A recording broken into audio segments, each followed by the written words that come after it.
জন্য আপনার লাইনের ব্যবস্থা করতে হবে। আমার রাসূলুল্লাহর চেহারাতে আল্লাহ পাক এমন চেহারা প্রদান করেছিলেন, আলো আপনার হার মেনে যেত। 14 তারিখের চাঁদের আপনার যত আলো আমার রাসূলুল্লাহর চেহারাতে 14 তারিখের চাঁদ পর্যন্ত হার মানবে। জোরে বলুন সুবহানাল্লাহ।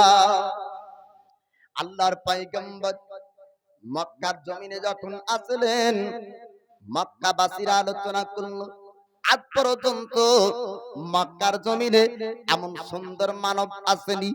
মক্কার জমিনে আমিনার ঘরে মুহাম্মাদের জন্ম হয়েছে। চল দেখতে চল, একের পরে এক সবাই আমিনার ঘরে আপনার আসে।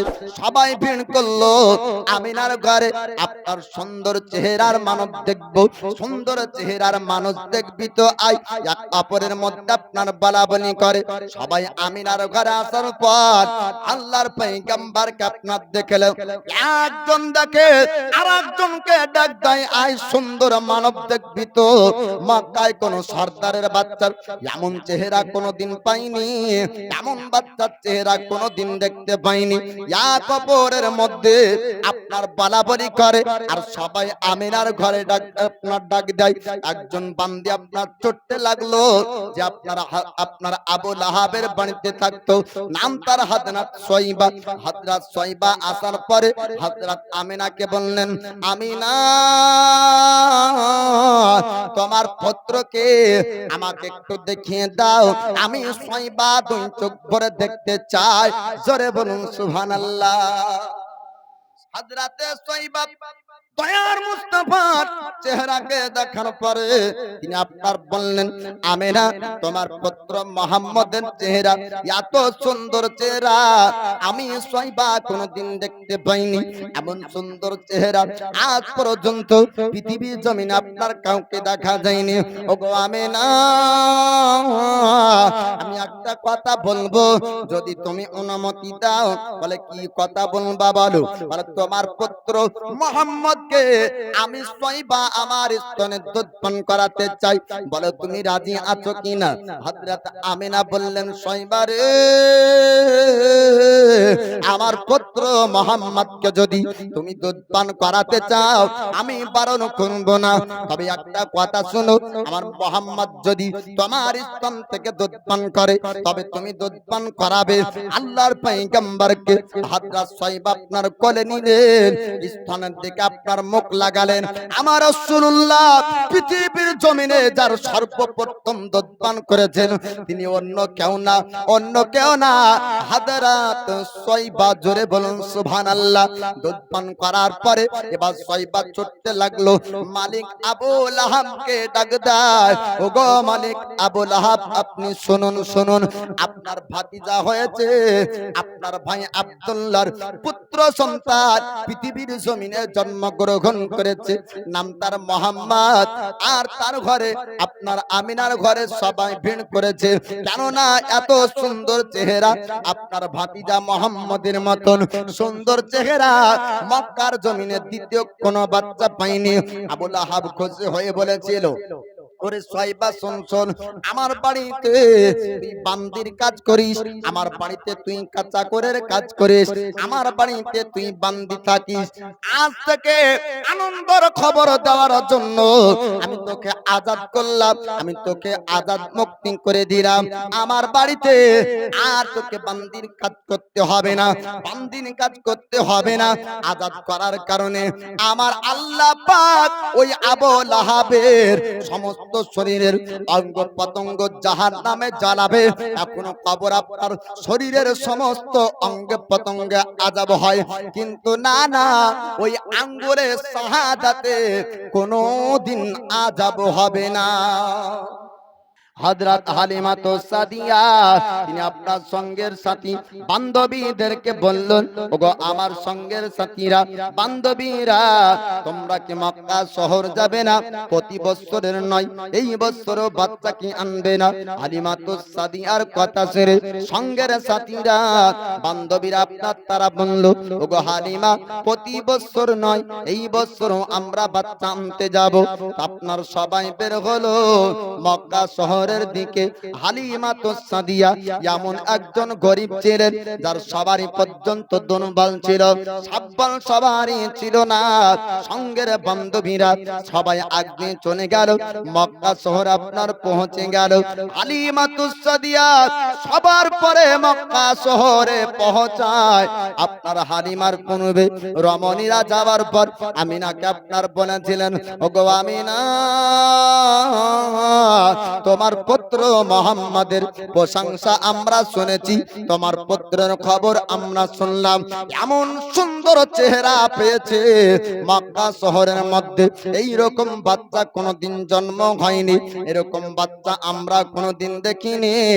আল আমিন মুহাম্মাদের দয়ার পয়গম্বরের প্রশংসা মাওলানা ওয়াইস রাজা শুধু করবে না, কিতাবের মধ্যে নবীর প্রশংসা, কোরআনের মধ্যে নবীর প্রশংসা, হাদিসের মধ্যে আমার রাসূলুল্লাহর প্রশংসা ভরা আছে।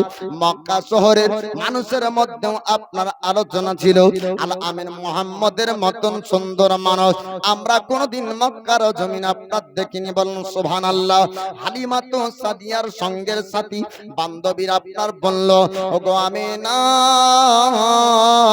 একটু জানিয়ে দাও তোমার পুত্র মুহাম্মদ কোথায়, তোমার পুত্র মুহাম্মদকে দেখিয়ে দাও, একটু দুই চোখ বনে দেখতে চাই। আল আমিন দয়ার পয়গম্বরকে আপনার দেখানো হলো। আমার রাসূলুল্লাহর চেহারাকে দেখার পরে ও রমণীরা মহিলারা বলেছিল, আজ পর্যন্ত দুনিয়ায় কত বাচ্চা দেখেছি, কিন্তু এমন সুন্দর বাচ্চা কোনোদিন দেখতে পাইনি, এমন সুন্দর চেহারার মানব এসেছে। ওগো আমিনা, তোমার পুত্র আমাকে কি দিবা একটু জানিয়ে দাও। হযরত আমিনা যখন বললেন, আমার পুত্র নিতে যদি চাও তবে একটু হাকিকাত খবরটা শুনে নাও। আল্লাহর পয়গম্বরের কথা বললেন, পিতাহারা সন্তান আমার পুত্র মুহাম্মদ, যার দুনিয়াতে আব্বা নাই। তখন শোনার পরে ও মহিলা কোলে রেখে চলে গেল। আবার আরেকজন রমণী আসে, হযরত আমিনাকে সে বলে, ওগো আমিনা, তোমার পুত্রকে একটু দেখিয়ে দাও। আপনার দয়ার নবীকে দেখলো, দেখার পরে ও রমণী পর্যন্ত খুশি হয়ে যায়। আমিনাকে বললেন, ওগো আমিনা, তোমার পুত্র মুহাম্মদের মতন চেহারা আজ পর্যন্ত কোনোদিন দেখিনি। সেই ব্যক্তি আপনার রেখে দিয়ে চলে গেল। একের পর আপনার রমণীরা আছে, কিন্তু কেউ আমার নবীকে নিল না। হযরত হালিমা সাদিয়া তিনি সব অবশেষে আসার পরে আমিনার কাছে আপনার পৌঁছালেন। হযরত আমিনা তিনি আপনার দুই চোখ দিয়ে পানি ঝরে কান্না করে। হালিমা সাদিয়া বললেন, ওগো আমিনা, তোমার চোখ দিয়ে কেন পানি ঝরে যায় একটু বলো বলো।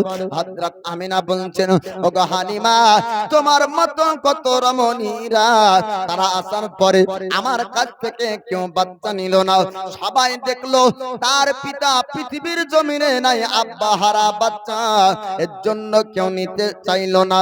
তখন হালিমা সাদিয়া বললেন, আমিনা, চোখের পানিটা একটু মুছে না, তোমার পুত্র মুহাম্মদকে আমাকে একটু দেখিয়ে দাও। আল্লাহর পয়গম্বর তিনাকে আপনার হযরত হালিমা সাদিয়া আপনার দেখলেন, দেখার পর বললেন, ও আমিনা, চিন্তা করো না, চিন্তা করো না। যদিও বাচ্চার আব্বা দুনিয়ায় না থাকে, পিতা হারা যদিও বাচ্চা হয়, আব্বা হারা যদিও ছেলে হয়, আমি হালিমা আজ পর্যন্ত দুনিয়ার বুকে বহু বাচ্চা দেখেছি, অনেক বাচ্চাকে দুধ পান করিয়েছি। ধনীদের ঘরে আমি হালিমা বহু বাচ্চা আনার জন্য গিয়েছি, কিন্তু না না, এমন সুন্দর বাচ্চা দেখতে পাইনি। আমিনা রে, যদি তুমি চাও আমি হালিমা তোমার বাচ্চাকে দুধ পান করাবো, তবে তার পূর্বে আমার স্বামীর কাছ থেকে একটু অনুমতি নিয়ে নেই। স্বামীকে আপনার জিজ্ঞেস করলেন, হালিমা স্বামী জান, একটু বলুন বলুন, এই বাপ হারা বাচ্চাকে কি আমরা নিব? তখন স্বামী বললেন, ও হালিমা, মন যদি তোমার চাই বারণ করব না, যদি তুমি নিতে চাও নিতে পারো। আল্লাহর পয়গম্বর তিনাকে আপনার হালিমা সাদিয়া কোলে উঠালেন, স্তন থেকে দুধ পান করালেন। হালিমা সাদিয়া বললেন, আমি না যত বাচ্চাকে দুধ পান করিয়েছি, তবে মোহাম্মদের মতন কোন বাচ্চা হালিমা দেখতে পাইনি যে মোহাম্মদ আমার স্তনে মুখ লাগালে আমার স্তনে দুধের মধ্যে বরকত হয়ে যায়। জোরে বলুন সুবহানাল্লাহ। হালিমা তো সাদিয়া তিনি আপনার নবী পাককে দুধ পান করালেন। এবার ওখান থেকে আল্লাহর পয়গম্বরকে নিয়ে নিজ বাড়ি থেকে যাবেন, সবারির উপরে আমার রাসূলুল্লাহকে আপনার তুললেন।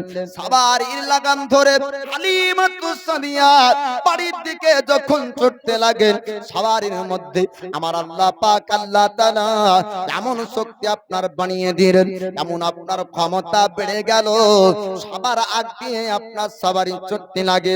সঙ্গের সাথীরা বান্ধবীরা জিজ্ঞেস করলেন ডাক দিও, ও হালিমা একটু জানিয়ে দাও তুমি মক্কা শহরে কি নতুন সওয়ারি কিনেছো? মক্কা শহরে কি নতুন সওয়ারির ব্যবস্থা করেছো?